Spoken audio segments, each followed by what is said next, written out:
Kwaba kuhle kuphinze ngihlanganyele nawe mbukeli wetindzaba telulwimi lwesiswati la ku-SABC. Sitethula bukhoma etindlini tekusakata te-SABC e-Auckland Park eJozi lishonile. Nati lethamba embili lomuhla. This is a record passing rate of 96.2% for correctional services. Tiphumelele nga 96.2 wemaphesenti tiboshwa takuleli letibhale matikuletsheni wanga 2024. It's heartbreaking that 5 men had to lose their lives, which begs the question that what is being done actually. Kuboshwe basolwa labalishumi nakubili labasolwa ngekubulala ngesibhuku wemadvodza lasihlanu e-Inanda enyakatfo yaseThekwini. The government of Israel wants to finalize an agreement. Mfunankulu wele Israel Benjamin Netanyahu uthi sivumelwane sekubeka phansi tikhali sesime ngemumo kanti konke kutawucaciswa ngumhlangano wakhe nekhabinethi. The two teams that participate in the Champions League, they give me hope that we will always be a threat to the North Africans and everybody in the continent. Captain wangaphambili weMamelodi Sundowns Hlompho Kekana uthi emaqembu akuleli anemandla ekumelana nemaqembu asenyakatfo yengabazi yeAfrika emiqhudelwaneni yeCAF. Tiphumelele nga 96.2 wemaphesenti tiboshwa betibhala luhlolo lwamatikuletsheni kulomnyaka wa 2024. Loku kushiwo yindvuna yelitiko letekuhlunyeliswa kwesimilo Dr. Peter Groenewald apheleketelwa yindvuna yelitiko lemfundvo lesisekelo Regina Mhawule ngalesikhathi kuhlonyuliswa labo labaphumelele ngemalengiso. Tingu 171 tiboshwa talabasikati letivela emajele ngekwehlukana kwawo lalishumi nesiphohlongo betibhala luhlolo lwamatikuletsheni. Tiboshwa lesebenteke kahle kakhulu kutole kufaka khansi babulali nabadlongole lababholela hlolo amatikuletsheni leminyaka 2024 etikongeni tilishumi nesiphohlongo tilitiko lehlunyiswa kwesimilo tithola umvuzo wato ekusebenza ukuthi khandla. Tithi lokho ukuthi kutsatha kakhulu ukuthi tichubekele impela embili ngetifundo tato. The programs esiwayenzayo ejele ngiyawabonga ngithi nabafethu mabachubeke baphusha into zabo ngaphakathi babe sharp.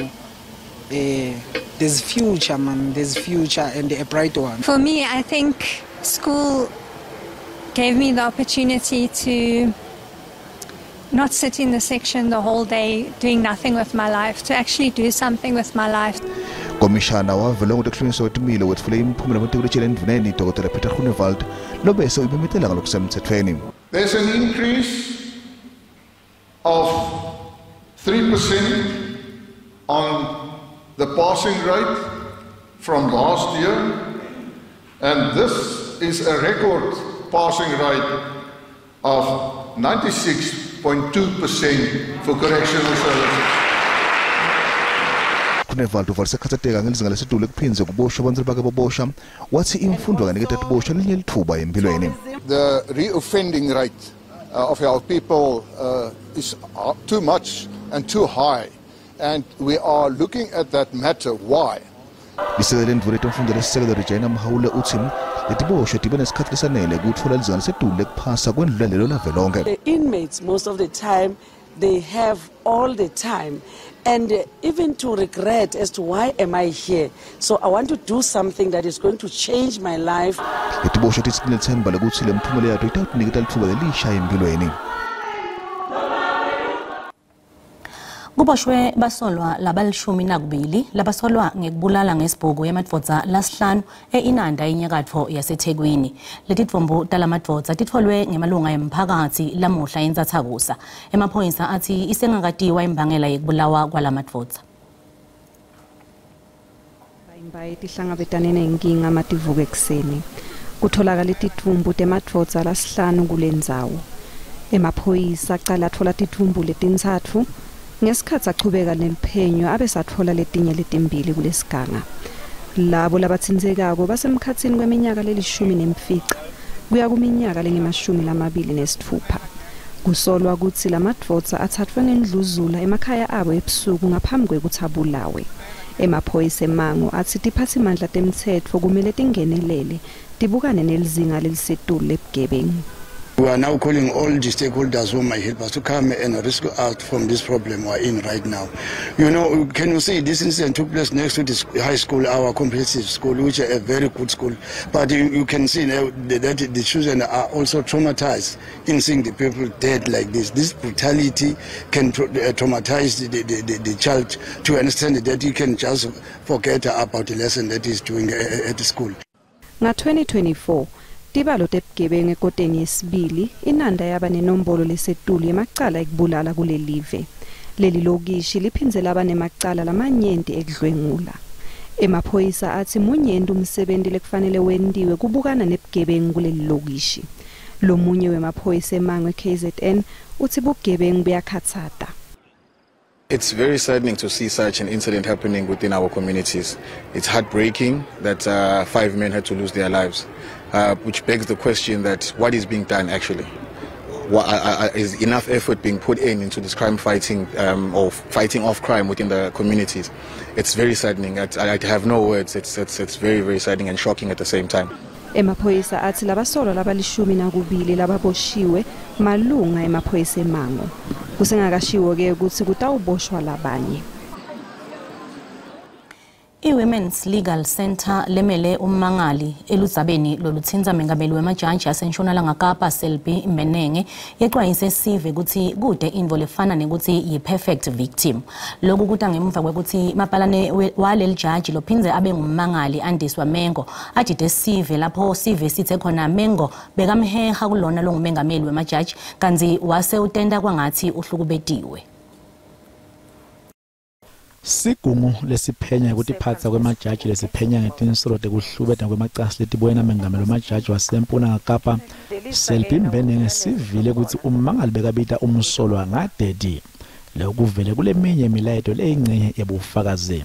Lo mabhalane waleli jaji Andiswa Mengo lasola Mbenenge kumhlubeta uchazela isigungu ukuthi kungani bekambita Mbenenge ngadedi. Just explain to us, why did you refer to him as daddy? Why did you call him like that? Kawusicacisele kuba kutheni lento uye wathi xa ubhekisa kuye uthi tata. Diphendule kanjalo ngoba ungutata and iyindlela endithetha ngayo nakwabanye ndithi tata okanye nakwezinye ijaji ndithi mami njengokuba nabo bendithatha njengomntana wabo intombazana. Kuvelile ukuthi Mengo bekayiphendula leminye lemilayeto yambenenge lehehako lokufaka ekhathi kusenyetiswa kwema-emoji netimpendulo letifuthumele ebetinetinkhomba tekuthi kwangathi uyakujabulela lokho makathunyelwa kona. Umhola bofakazi ubute Mengo mayelana netimpendulo takhe nakathunyelwa lemilayeto. Why did you reply to that to say it's nice? Kutheni lento uye waphendula kulonto wathi semandi. Diphendule ngolohlobo kuba bendingayazi ba mandiphendule ndithini. Ndibone impendulo efanelekileyo leyo emanelisayo yena. Lesigungu lesiphenya lokuthi phatha kwemajaji siyobuye sichubeka ngemsombuluko lapho Mengo yochubeka khona nebufakazi bakhe. Indvuna yelitiko letemisebenzi nomakhosazana MEF nebaphansi benkampani i-ArcelorMittal SA babambe umhlangano loyindlela yahulumende yokutama kugwema kuvalwa kwetindzawo talenkampani letigcigcita tinsimbi eNewcastle naseVereeniging. Bekungumhlangano ke wekucala nendvuna wekutama kutfola tindlela tekuhlenga imisebenzi yebantfu lesengcupheni. Ekuqaleni kwalomnyaka i-ArcelorMittal imemetele ukuthi ithatha isinqumo sekunciphisa kusebenza njengoba ibukene netinkinga tetimali. Kungathengwa kakhulu kwemikhicito yayo kanye nekucuthelana nemikhicito levela kulamanye emave. Indvuna yelitiko letemisebenzi nomakhosazana MEF ithi lelive angeke likhone kubukana nesimo setisebenzi letinyenti letilahlekelwa ngumsebenzi lokungahle kuholele ukuthi lenkampani igcine ivalwa ngalokuphelele. It is important that we engage both government and business to understand that this will be a very serious challenge that we'll face if then they were to close down this business. Sikhulu lesetulu se-ArcelorMittal Cobus Fester sithi umthelela walesinqumo uyavakala kanzi ingako lenkampani itimisele kusebenzisana nahulumende kuthola sisombululo. We continue to advocate and request a level playing field. We want an enabling environment for manufacturing of steel. So those cost issues that we well publicized in terms of energy and rail, those need to be addressed. Kulindeleke ukuthi le nkampani itsilite tisebenzi letingu 3500 uma ngabe ingachubeka nalolu hlelo lwayo. Emalunga enyonyana yabodokotela iSouth African Medical Association Trade Union netinyonyana letingaphansi kwekhosathu bashucele emahhovisini ahulumende wesifundza eMpumalanga kuyewuthula incwadi tikhalo bakhala ngekungaqashwa kwabodokotela kulesifundza ikakhulu labo labafunze eCuba. Letinyonyana tithe tibe nemihlangano leminyenti nelitiko letempilo kulesifundza kepha-ke kude sisombululo labaphume naso. Bodokotela labatfukuthele baganela unwabo bashucele etalatini telidolobha iMbombela bakhala ngekuswelakala kwemisebenzi. Kusolwa ukuthi bangetulu kwemakhulu lasihlanu bodokotela eMpumalanga labaselihlwini lwabodokotela labafuna umsebenzi kuleli. Inyonyana yabodokotela ikholelwa ukuthi uhulumende wesifundza akakuboni ukucashwa kwabodokotela kuyinvo lemgcokwa kanti imiphakathi ngiyo lebukene nebumadime etibhedlela. The main issue is the unemployment of doctors. Obviously, we've coupled that with the attack on commuted overtime for doctors in the province of Mpumalanga. And we are also now championing the issue of safety and security, which was addressed in 2024, but seemingly there are still areas of concern. Bangetulu kwemakhulu lasihlanu bodokotela labafunze eCuba labangasebenzi. Kubuhlungu kakhulu ukuthi umuntu abe kulesimo akusona ngalesikhathi samanje ngoba awusakwazi nokusupport ama families wethu. Umphathiso wetempilo eMpumalanga uthi batawukhulumisana naNdvunankhulu ukutfola umhlahlandlela. Singasho ukuthi sihlangane nabo net leadership yabodokotela sabuka lama issues ababaraisayo. Yokuqala le issue yokuthi bodoctor kufuna bacasheke savumelana ukuthi sicale last year singasho ukuthi last year besi province le sahlala phansi nabo savumelana in terms of the numbers and sabacasha bonke. Letinyonyana tinike uhulumende wesifundza eMalanga la14 ukuthi acashe bonke labodokotela. Mvunankulu wele Israel Benjamin Netanyahu uthi sivumelwano sekubeka phansi ikhali sesime ngemumo kanzi konke kutawucaciswa ngomhlangano wakhe necabinet. Ikhabinethi yele Israel ibambelele kuhlala kwalomhlangano kulandzela imibiko yekungaboni ngasolinye neHamas kanye nemalunga emkhandlu waNetanyahu laphikisana nekubekwa phansi kwetikhali. Kusenjalo umengameli welemelika loshiya phansi ehhovisini Joe Biden uthi Netanyahu kufuthi atfole indlela yekusebenzisana netakhamiti Palestine kude kube nekuthula eIsrael. Sekusele emalanga lambalwa ngaphambi ukuthi kufike impelasonto njengoba kulindzele ukuthi sivumelwano sekubeka phansi ikhali sicale sisebenze ngalokusemthethweni ngelisonto. Kube khona ke kungaboni ngasolinye emkhathini kwetindvuna telecabinet landvunankulu wase-Israel Benjamin Netanyahu. Disole Hamas ngikhuphula tinyawo kepha lelicembu lase-Palestine lithi litbophelele kulesivumelwano. The Prime Minister strongly insisted that Hamas fold their last-minute demand to change the deployment of IDF forces in the Philadelphia corridor, so important, so crucial to stop weapons smuggling to Hamas. Lesivumelwano sekubeka phansi ikhali sikangemva kwengena kweQatar, iGibhithe neMelika. Lesivumelwano sifaka ekhathi kubeka phansi ikhali emaviki lasithupha kuhoqiswa kwamasotsha ase-Israel ajawule ePalestine kukhulu abantu bele Israel abathunjwe eHamas netakhamiti telePalestine etivalwe emajele ase-Israeli. Bantu bathi bafuna kuba lesivumelwano sifezeka. This is obviously an incredible moment. It feels like a victory for the Palestinian people and of course most importantly the people of Gaza. When the Gaza people will go back to their homes, I'm scared with what they will find there. They will find the relatives dead and destruction all over. Ganzi lana eningizimu Afrika iANC ithi kumele ukuthi tonke letinhlangothi letsinzayo titibophelele ukuthi kube nekuthula. We still also believe that Israel itself has to respect the initiative and it has to actually consider the pain that has been endured. Kusenjalo labanye abantu basePalestine babuka umonakalo lowendiwe ngemva ukuthi Israel ihlasele iKhan Yunis. Kuletinye uma sibuya etitolo. Indvuna yetemidlalo Gayton Mackenzie ivakashele imindeni ya Doc Shebeleza na Winnie Khumalo labatawungcwatshwa kusasa.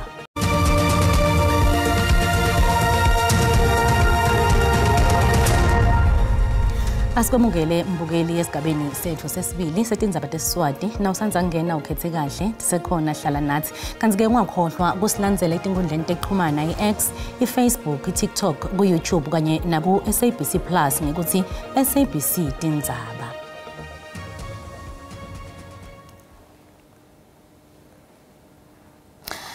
Licala letisulu taseTopia letine kuletingemashumi lamabili nesiphohlongo letashushumbiswa kuleli lihlehliselwe mhla tingemashumi lamabili nesikhombisa kulenyanga lesetulu. Loku kuta ngemva kwekuthi inkantolo yeswele umuhomushi. Labasolwa kudzingeka ukuthi baphindze bafake isicelo sekusitwa bameli bembuso. Labasolwa labangemashumi lamabili nesiphohlongo bavela inkantolo ngekwehlukana kanti babungene nelicala lekuba kuleli ngalokungekho emthethweni. Sila enkantolo yemantshi ke eHillbrow eGoli njengoba bekuveleke abasolwa ke abangabokudabuka eEthiopia kanti ke inkantolo ke ilihlehlisa icala yalihlehisela umhlazi ngamashumi amabili nesikhombisa kumasingana okuyiyona lenyanga esiphezukwayo kodwa ke ukhona okhulumela ke iNPA uphinde imjonondwane ozosichazela ke ngobe kwenzeka enkantolo sikubingelele sikwamukele indabeni zosuku nje sicela usichazele kafushane ukuthi ke kwenzeke nenkantolo namhlanje. Ngaphambi kwenkantolo yaseHillbrow kuvelwe abamangalelwa abane bayingxenye laba baboshwa eSandringham mhlazane kwakutholakala abesilisa bangu28 endlini eSandringham base beyachajwa ke kodwa ngenxa yomsebenzi wenkantolo abakhonanga ukuthi bavele bonke enkantolo eyodwa ngakho bayebahlukaniswa bavela kwinkantolo ezahlukahlukene so icala labo ke lihlehliselwe umhla ka27 kuJanuary ukuze bathole iinterpreter. Sibonga kakhulu isikhathi sakho. Mbukelo wendaba ze-SABC lo ke uphinde imjonondwane okhulumela ke iNPA la eGoli kanti ke ubechaza ukuthi ke bavalile abasolwa njengoba ke sibonile enkantolo icala labo lihlehliselwe ke umhlazi ngamashumi amabili ke nesikhombisa kuyona lenyanga bebekhona ke bebathathu kule nkantolo ke ebesikuyo kanti sitsheliwe ukuthi oyedwa uvele ke ecourt room 1 kodwa ke imininingwane ke sisazoyiqoqa eyokuthi ke elakhe icala lihambe kanjani. Igama lami nguCalvin wakwaDludla indabeni zeSABC ngibika ngisenkantolo yemantshi eHillbrow eGoli. Indvuna yetemidlalo tebuciko namasiko Gayton Mackenzie yenxuse bahlabeleli bakuleli ukuthi bathole bameli labakhaliphile kude batewubamela emisebentini yabo. Mackenzie uvakalise lo mbiko ngesikhathi amvakashele umndeni waDoc Shebeleza eFelende eJozi. Imindeni yawini Khumalo na Doc Shebeleza imatasa ngemalungiselelo emingcwabo. We are very sad. Our father was our pillar. Our father raised us single-handedly. No mother. Our dad took us to school. He fed us, he clothed us, he bathed us. She was really bubbly. She loved entertaining, and it really encompassed what she stood for. It was lovely seeing just everybody coming together as well, showing how much she meant to them. Indvuna yetemidlalo tebuciko nemasiko Gayton Mackenzie ivakashelele imindeni yalabahlabeleli. Mackenzie wenxuse bahlabeleli bakuleli ukuthi bavikele imisebenzi yabo ngekusebenzisana nebameli. They should get a proper lawyer to make sure that they get their royalties, and I've learned in this department since I become a minister, people represent people and people don't know they're being represented by people. During COVID, there's people that said they never got money, but the department did pay out money. We want to change that. Labahlabeleli bobabili batawubekwa etindlini tabo tekugcina kusasa eHeroes Ark emathuneni ase-West Park.